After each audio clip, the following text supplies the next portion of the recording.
Hi, I'm Kelly Providence, trainer for Solargen. Today I'm going to show you how to take an open circuit voltage reading and a short circuit current reading. What we need to do is isolate our modules that we're going to test, pull them out of the circuit, make sure it's off before we disconnect these leads. These leads are polarized. We have a positive and a negative lead. It's embossed right on the lead so there's no confusion. We need to get our voltamp meter, and your voltamp meter needs to be for DC and AC.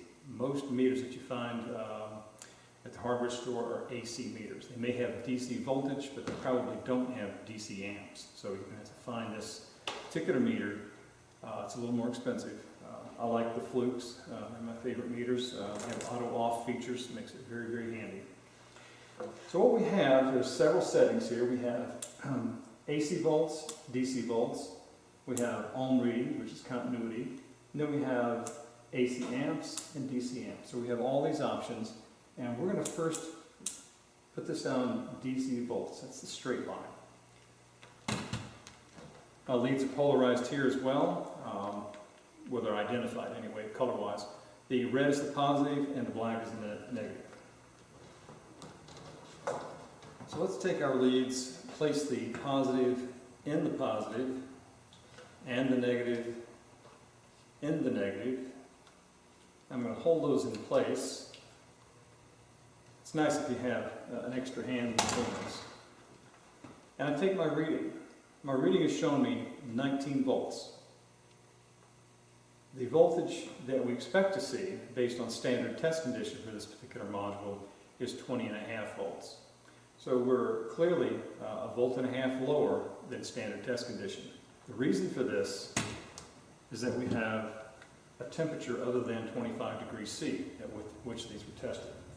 So we can verify that, and I'm getting temperatures somewhere around 45 to 50 degrees. So I'm looking at 25 or 20 to 25 degrees difference based on about a 40% or 0.4% drop in voltage per degree Celsius that we rise. That's about right. So we've got about a volt and a half that's missing. Next thing we want to do is test our current. So we take these leads and we're going to connect them together. We're going to short out that module. Now there's current flowing internally, but there's no voltage. There's no load on this. Take my meter, run it to the straight line amps, DC amps, and I'm going to clamp. I don't need the leads for this test.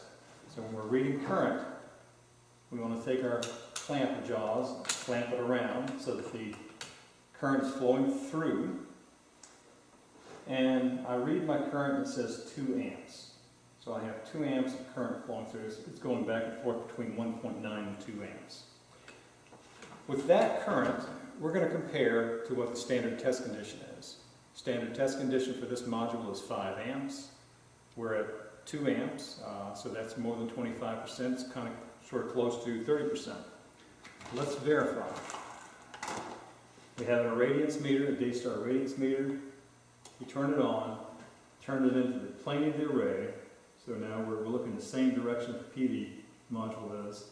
And I'm getting just about 300 watts per square meter. That's 30% of 1,000 watts per square meter, which was tested.